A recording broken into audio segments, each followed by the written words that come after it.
Hi, everybody, and welcome to our Zero HIV Stigma virtual focus group. My name is Grace Ashu. I am the Director of Community Programs here at CAN Community Health, and we are joined today by our wonderful leader from our CAN Prevention Virginia team, as well as our two special guests from the Urban League Hampton Roads team. Today marks a very special day for us. Today is Zero HIV Stigma Day, and today is dedicated to raising awareness about the stigma surrounding HIV and promoting actions to eliminate it. Today serves as a platform to unite individuals, communities, and nations in the fight against HIV-related stigma and discrimination. Here at CAN Community Health, our services are dedicated to promoting opportunities for individuals living with HIV, as well as STIs and hepatitis C.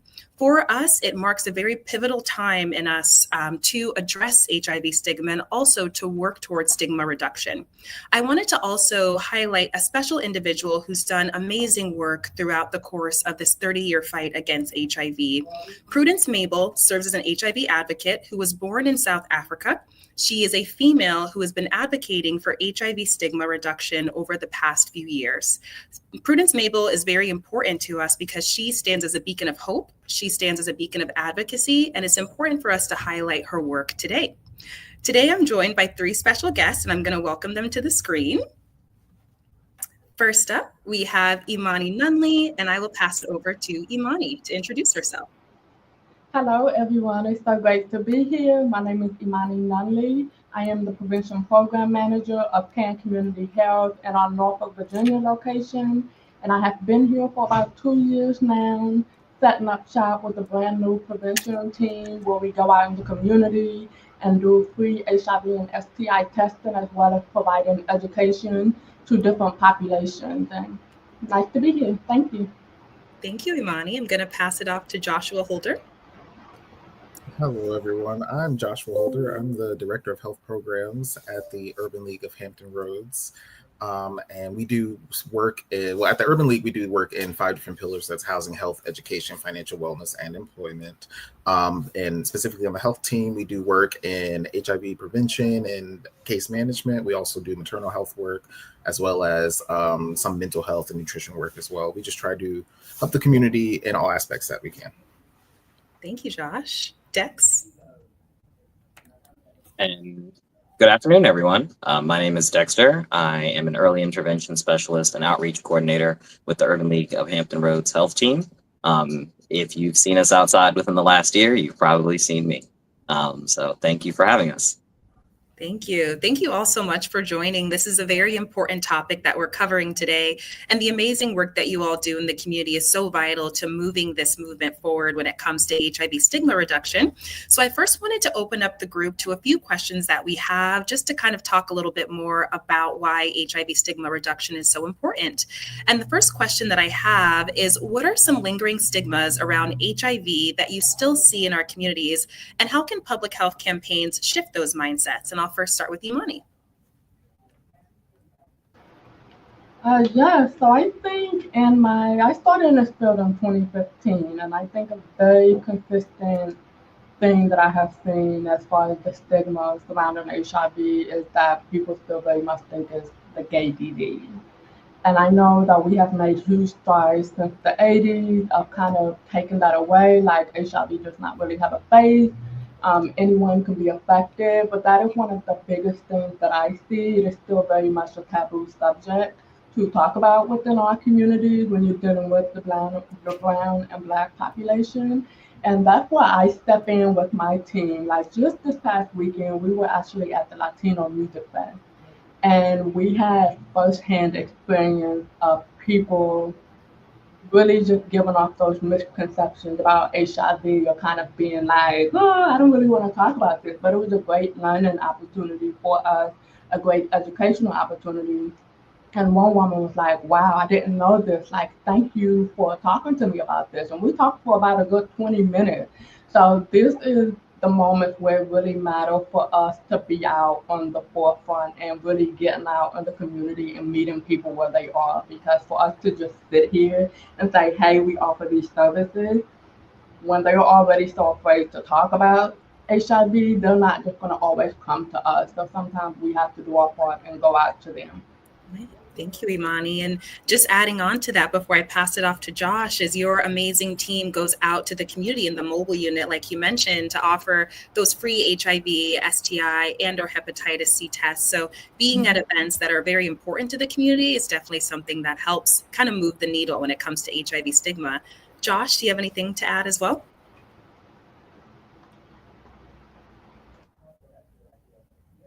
Yes, I do. I'd say something else too would be the stigma about how is it transmitted.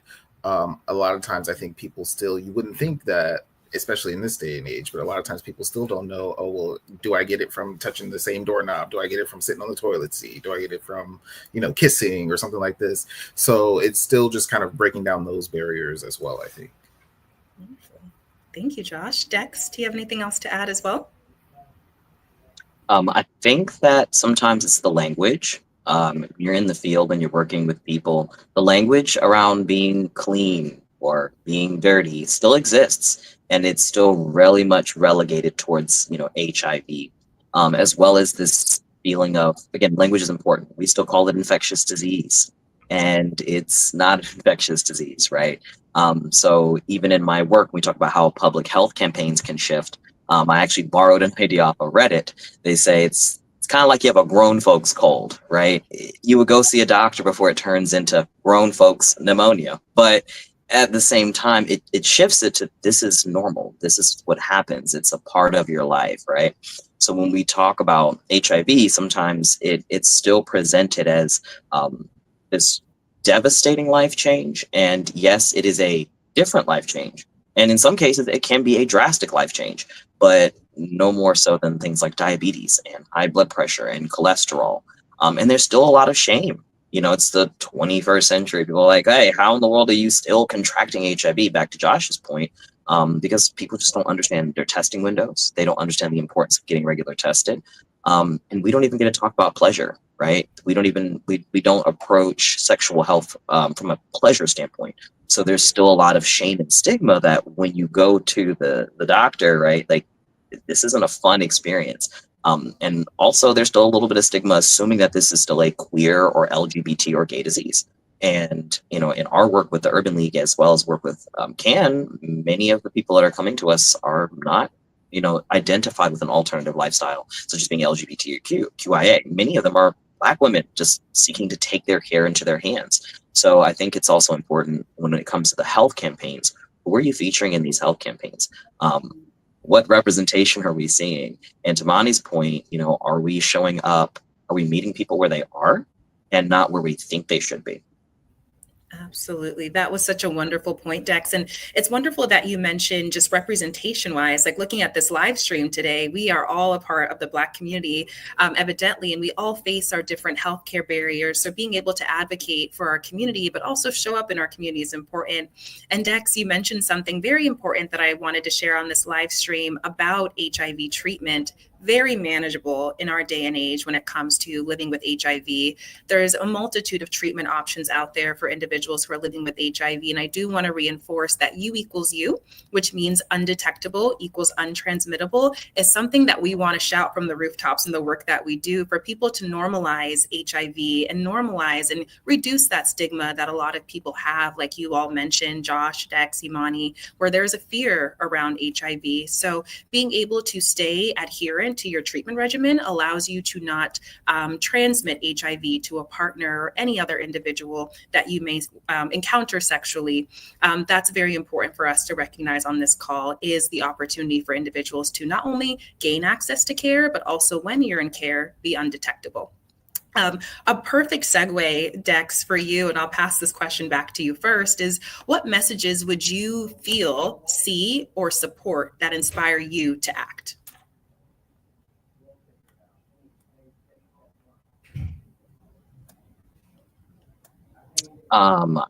Message. Oddly enough, I like humor. Okay, so I'm gonna preface that with I like humor. My doctor got me good. She said, y'all come to me and y'all are worried about gonorrhea and chlamydia. She said, but they're like a bunch of H's I need you to worry about. And I'm like, what do you mean? She said, hepatitis, HIV, herpes, HPV, humans. Like, I think that there's a part of comedy that allows you to just kind of, like when I work with clients, I tell them, hey, we're all STIs. What? We are all sexually transmitted individuals, right? Finding a way to bring the absurdity of the stigma, I think, is other ways to show like, this is like a checkup. I think messages that, like, if I have a list as an adult, adulting is hard.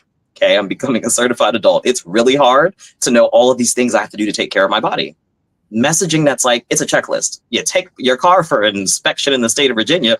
Why not do it with your body? And part of that body scan, that body check-in, is making sure that your grown folks' health is okay. So I feel like messages that center whole person, sometimes you gotta look at the whole person to get to the core of what the behaviors you're trying to address. I want you to take more medication, but I gotta speak to the fact that you might feel lonely, that you might not want people knowing that you're taking this medicine, that it probably it might not make you feel good. You might need to talk to your doctor about a different prescription, or maybe you're just kind of ashamed about taking a pill or you're not good at it.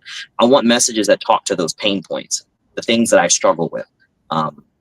Humor is a way to address some of that pain without it feeling like somebody's directly coming at you or like that is traumatic, Absolutely. That's such a good point. And I think that's such an important way to describe what patients or clients may go through when they enter into the medical room or the medical exam office with a doctor or provider. So that's great to just kind of hear a little bit more into that experience. Imani, what would you say is something that makes you feel inspired to act? This is kind of making me think a little bit. Because that's just talking about like his experience with going to the doctor's office. It's like, okay, how do you exactly open up this conversation? I just know that what usually works like in my sessions with people is like Dexter bringing up some humor. A lot of times I like to say, well, what brought you in here today? Like, tell me what's going on. I try to be relatable and personable and just help them find ways where they can enjoy sex. Like when I go in, I'm very mindful of my language, of my perception of sex and sexual health. Like, hey, we're here. This doesn't have to be taboo. And I want them to feel that while they are talking to me. And a lot of times that helps them open up a little bit more. And then before you know it, they're like an open book with me. And they're just telling me about their sexual behavior and things like that. And they're even telling me why they don't like condoms. And I'm like, okay, then, well, let's talk about why you don't like condoms. Let's work our way around that because the average person does not like condoms. Like, we know that we hear that often, but we also have to just kind of give them the facts and help them work around those stigmas. Absolutely. Thank you, Imani. Great points. Joshua, do you have anything else to add? Yeah, I would say the messaging that would make me kind of feel more inspired to act, I think, too, would be seeing people and demographics that I care about personally. Kind of trying to do something to make it feel like it's my duty that if I don't act, if I don't go get tested, if I don't look into PrEP, if I don't do these things, then they could really affect the people that I care about in my life. Me personally, I really care about like the people around me. That's like the type of person I am. I really am very giving of myself because I just care so much about everyone. So if it was something to make me feel like, okay, if I don't do this, then it'll affect everyone, that's what will help make me act.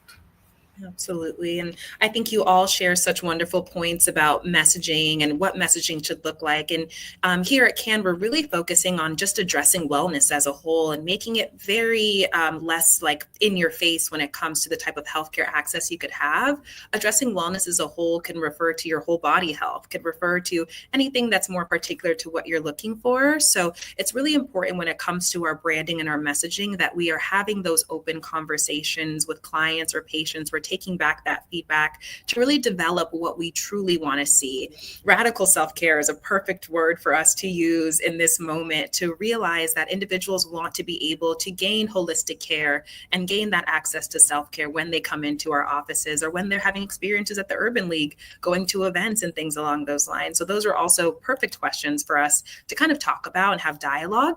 My next question would be, how can imagery for a campaign like this reflect real life here in Hampton Roads? And I will open the floor up to anyone who'd like to start first. I look, you like the segue because a phrase that one of my mentors, Michael Battle, gave me when I first started doing HIV testing was, he said, you have, as a tester, you have to make that space your own, and you control the energy in the space.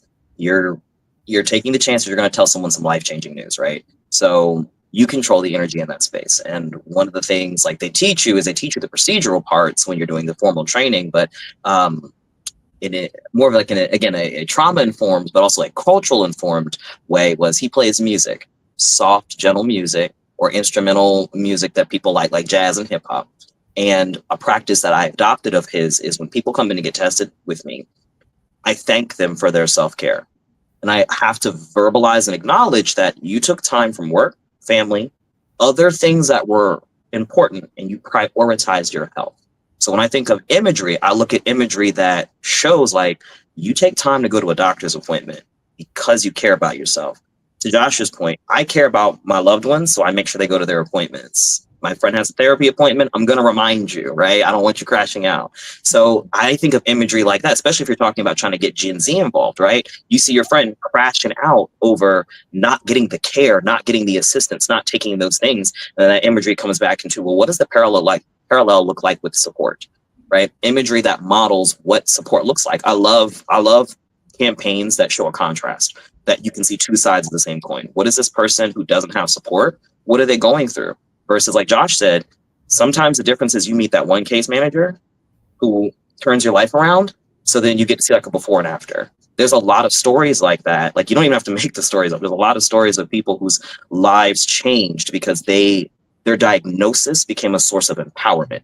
It became a source of, I have to put me first because I literally have to take care of myself and my body now. So finding imagery that, yeah, a lot of the times I think we do like the picture of the person in the B-reel and they're dancing and they're doing like, yes, I know my boots can be on the ground, but that's not what I'm trying to say, which is sometimes it is nice just seeing like a group of Black women who are doing yoga. And if you do like an image, like a campaign of like, you wouldn't fuss about going to yoga. You wouldn't fuss about going to Zumba. If you make an appointment to go see your OBGYN, just add this to the, something that normalizes it as a part of your normal healthcare, but that just acknowledges like you're a person with feelings too. Yeah, I love that. I'm so sorry, but I love how you pointed that out. Like, we need to normalize. This is just a normal part of like our health checkup. You're going to get checked up and get blood work for everything else. Let's just normalize this. And I also, like, I'm fairly new to Virginia and I'm like still getting to know the area and stuff like that. But one thing that stands out to me is it is like a melting pot here in Hampton Roads. It's a military town, but it also has a huge culture of like the HBCU life. We see that often. It has a huge music scene. It's like, how do you tie all of that imagery to reflect Hampton Roads, like the culture of Hampton Roads? And I would love to see more of that. I know a lot of times we are used to when we talk about like PrEP services. Okay, CAN offers PrEP, but how can CAN contribute to the imaging that are out there when it comes to marketing campaign? We know that it's heavily marketed to non-Black gay men, right?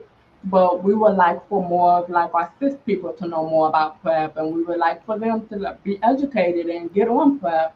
So how can we reflect that in the imaging with our marketing and trying to change the narrative that this is not just a gay disease, that it is not only gay people who can benefit from the medication of preventing HIV? Yeah, I think that like just making sure that the imagery is real. I think in this area, like Imani said, like the Greek life here is very, very popular. So if there was imaging and advertising that is, you have somebody, they have their AKA outfit on and they're popping a PrEP pill. Or, I grew up on the peninsula side and there's this one club out there called the Alley. I think it's still there. You have somebody out there, they're taking their PrEP before they go out to the alley. Things like that, though, that make it seem like more realistic. And it's not just, like you said, not just marketed to non-Black gay men, but you have a Black cis woman over there doing that. Or you have, your Black cis males, or, you just have the real advertising, I think, is the main thing. Absolutely. Dex, I know you wanted to add something. Yeah, actually, to build off of Josh's point, My late chosen mother, Alexis Walker, she used to call it her birth control. She'd say, "Oh, honey, I gotta take my birth control today." So again, another way. But to one thing that I'm working with CAN, that we're working with CAN in Norfolk State, is how to get CAN and even some of the the fire departments and other ones that do these health trainings to do them for the students before their key events. So, for example, in Greek culture, first of all, for a lot of college people, homecoming is a big time, which means it's a great time to advertise. It's kind of like football, straight people pride. So in this case, like Josh said, having the Greeks get involved, having them do a stroll off and you offer them a gift card for the winner or something, or having them do it before homecoming, do it before Greek week, right? And including it as part of their normal, hey, we know y'all in college and you're exploring. Here's a condom bar if you need it. Let's have some real casual conversations. Let me let you know that you have access on campus and off campus. Let's meet you where you are. So I just wanted to add that part because I was like, oh yeah, with the Greek culture, that's been something that's a little bit different, trying to meet the college kids and really just stepping out of this being solely LGBT. Absolutely. And that imagery, like you all mentioned, is so important. And truly internally, when we are talking about CAN specifically in ways that we're trying to change up our imagery and really speak to different communities is through our community health initiative. Imani and her team have done a wonderful job at helping support this initiative, but we're really trying to target in and focus on making a campaign that's lively, that speaks to multiple demographics. And specifically for our Black community, we have decided to launch the Empower initiative that allows individuals to see our campaign and be empowered. It may not always have the, kind of cookie cutter images, but it's going to have women of all sexual orientations, all genders, men of all sexual orientations, all genders represented, for all individuals to see themselves within this campaign. But I do love the idea of going to an HBCU and having some type of, activation or something like that during homecoming, because we know October is coming up soon, but that would be an amazing opportunity for our testing services to be out there. So you guys had amazing ideas. And that leads me into my next question. How should a campaign like this feel so that it resonates with our peers? And what's the tone that you would hope for when it comes to campaigns? I'll start. I think it should be, the tone should be definitely, like I said, real warm, inviting.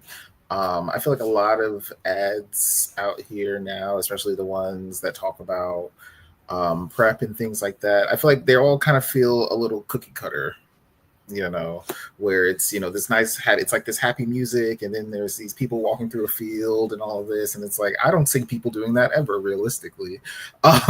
So why would that pull me in to be like, oh, well, what are they talking about here? Because I would say that's not something that I do. So why would I care about whatever this is?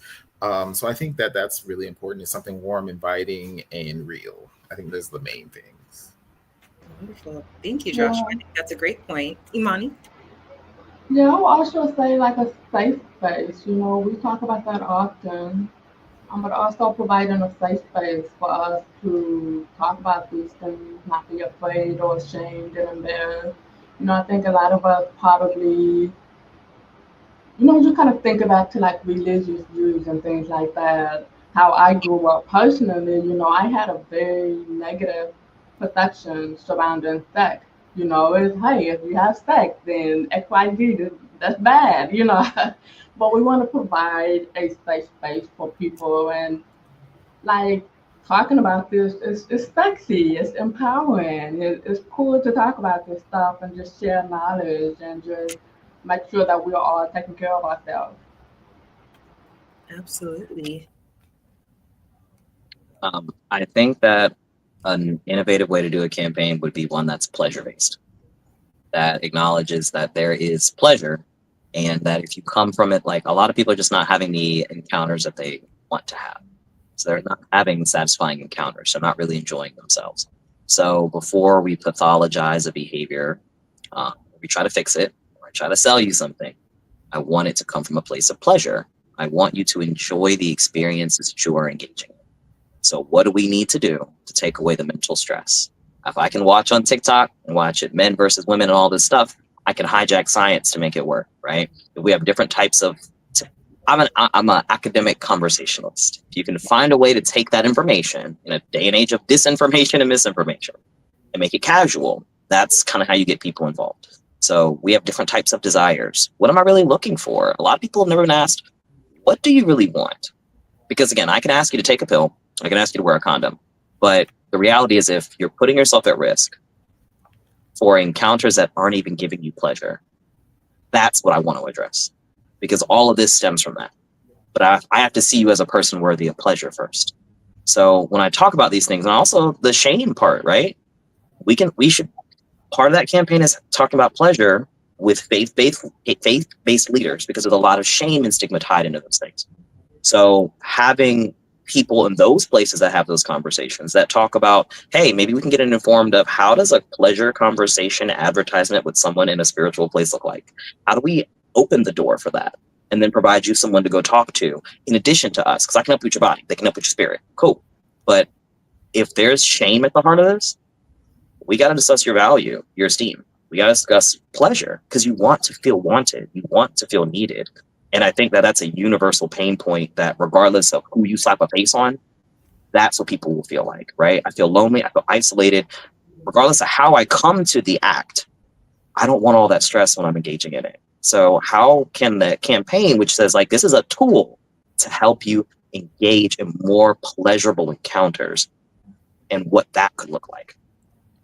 Absolutely. And Dex, you literally hit the nail on the head. Even Josh and Amani as well. Like that's what Zero HIV Stigma Day is for, is to have these conversations about shame, about stigma, about all the things that kind of fall in line with having zero HIV stigma, addressing things in communities that are considered non-traditional, like faith-based communities. Is always so important to continue on with this messaging. And it really does kind of lead us into what we want to share about this potential campaign with Zero HIV Stigma Day and raising awareness. So my next question would be, what would make you want to share this campaign to others? A slogan, a personal story, an image? How would you think promoting Zero HIV Stigma across all the communities that you all work in could be the best way to do so?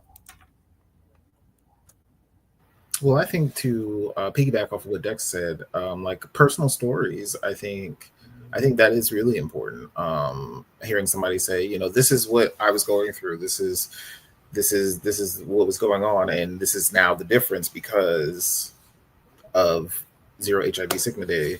Now I'm understanding XYZ. I understand this, that, you know. I think a personal story would always help to draw somebody in and make them feel more involved.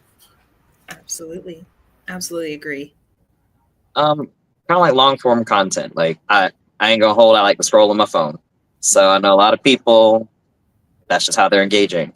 So creating a campaign that's a series of stories like this, or that if you do a YouTube that's like having like this, but taking the snippets, because that's usually what ends up happening. I'm watching things and podcasts and you see the snippets and you take the sound bites, but showcasing not just the personal stories.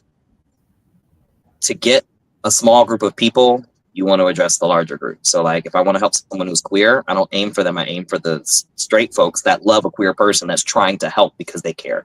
So same thing, like having a conversation, like an interview between someone who is positive and maybe them talking to someone that they love about what happened when they told them, right? Like that disclosure process, them sharing like this is what it was. And then for the friend, caregivers, we leave caregivers out of this all the time.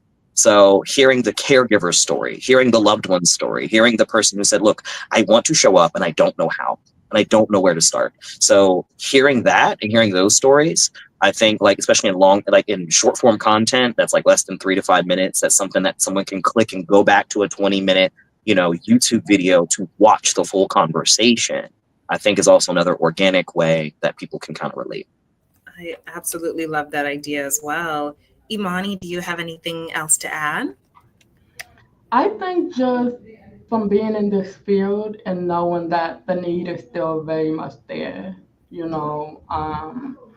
we can't do it by ourselves. It's going to take a lot of collaboration. And I think that is something that has been heavy on my mind and heart since moving here is one to be more collaborative with other organizations here in the Hampton Roads area, because we need to, like we need to join forces and get the word out there, because we all have the same goal. We all want to help people, and we want to normalize this. We want to get rid of that stigma.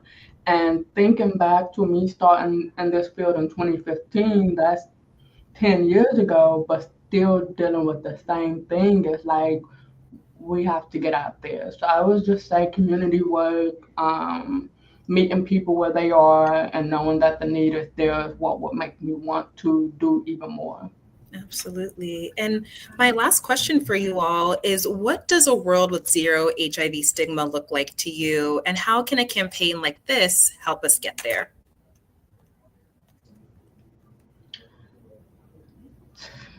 That's a great question, by the way. It is. It gets you thinking, like, what do we want this world to look like? I want to be able to, someone talks about the HIV status, right? And it's just like, oh, okay, it's not a death sentence. And it's not, it hasn't been for so many years now. And yeah, this is a great question. Like, how do you really answer it? But we know what we want it to look like. We know what it would look like for us to just be able to freely have these conversations and people not get all weirded out about it and like, ew, I don't want to talk about this. Like, let's just talk about it. Absolutely, Monty. Normalizing the conversation is always going to be something that helps us reduce that stigma. Josh, Dex, do you guys have anything to add as well? Yeah, I think normalizing the conversation, I think that it would look like maybe everybody getting tested and it not being such like a thing to go get HIV tested. It's not like, oh, you went to get tested, you have a reason to. Now it's more like well, yes, of course you're going to get tested because we all should be and we all are. That's kind of like the vibe. I think that, there's nobody's like looking down on you for expressing yourself sexually and being healthy while doing it. I think that's the main thing. Absolutely. Dex? I will say I'm gonna meet it with a little more realism. Okay. So I think for me, Dr. Julian Glover said safety is an illusion. There's no such thing as a safe space. And Amonte says that I don't create safe spaces, I create supportive spaces. So when I think of this question, Amani has a point. This is really hard to imagine what would zero HIV stigma look like. For me, it's a world in which we show up for people's brokenness. I recently got sick at our Juneteenth event. I am not diabetic. I am at risk, but I'm not diabetic, right? And I'm actually doing better with my numbers. But I remember the shame I felt because this was something that was preventable. And yet I did not take enough care of myself that this was a sign, right? But this is what makes me human. I fought way too long to feel these feelings. I think zero HIV stigma for me is that people can feel the shame and that others recognize it and they show up and that I'm supposed to love you. There's a grief. The zero stigma is accepting that you're grieving and I'm going to love you through that. I'm going to love you through this uniquely human experience because anytime that there is an opportunity of rupture, there's an opportunity of repair. And so I don't think it's an opportunity of just taking the problem away, right? Because it's still, these folks are still hurting, right? They're still hurting. It might just evolve to something different, right? But the heart of it being is that if stigma keeps me away from doing everything, I want a world where to get to that place of normalization, people are empowered to show up to support. That's really what I clicked from Josh and Amani. Like, I don't have to understand, but it's my responsibility to make sure that those around me are okay. And to reduce that stigma is to say, I see your pain because I know my pain and I don't want to ever feel like that. So I don't want you to feel like that. So I'm going to stand by you through this difficult part because we're never going to get rid of the pain part of this. Even if we find a cure, that's not going to change the visceral reaction. Same thing with diabetes. So part of that stigma that I think is something that's achievable is a place where people realize like we are the same. HIV doesn't have a face. And if anything, your face is mine. So if you're hurting, I'm hurting. And it's a world where we show up. So then now I'm telling you to get tested because I care about you. I don't want anything to happen to you. And now you learn to care enough about yourself to say, you're right. I also don't want to put you at risk, but I don't want to put myself at risk. So I think that a world like that is a world where we practice that radical self-love, but that radical village love, community love, and realize that people are worthy of existence and they're worthy of support, but they're also worthy to experience the breadth of human emotions, not in isolation. That was powerful, Dex. Thank you so much for was that. So answer. beautiful. Beautifully put. Yes, I love that because, like you said, the shame doesn't really go away initially. That's just the reality. But being able to know that, okay, I know where to go to navigate this, and I know that I will be okay, makes the world of a difference to, just one person. It can mean the world to them to know that, okay, I have someone, they're not going to treat me differently just because this has, this is changing my life right now. They're still going to love me through this. So I really appreciate you for bringing that up. That was a beautiful point. Absolutely. And Thank you. I just also want to say, to add on to Dex's point, community, I think, is the basis of Zero HIV Stigma. How the community perceives HIV stigma is going to change for those individuals whose lives are affected by HIV, and hopefully for the better once community is educated, is aware, and is willing to open our thoughts and our minds about what it is to be HIV positive. So I just wanted to thank you all for such a wonderful conversation. I truly enjoyed all of the points that you all shared today and answered the questions so eloquently and so positively for us to really kind of unlock the type of conversation we should be having about Zero HIV Stigma. Before I let you all go, I just wanted to thank Imani, Josh, and Dex for their time. Their amazing work in the community is the reason why we are here today and why we push forward, not only as CAN, but also as the Urban League of Hampton Roads, to do the work that we do every day.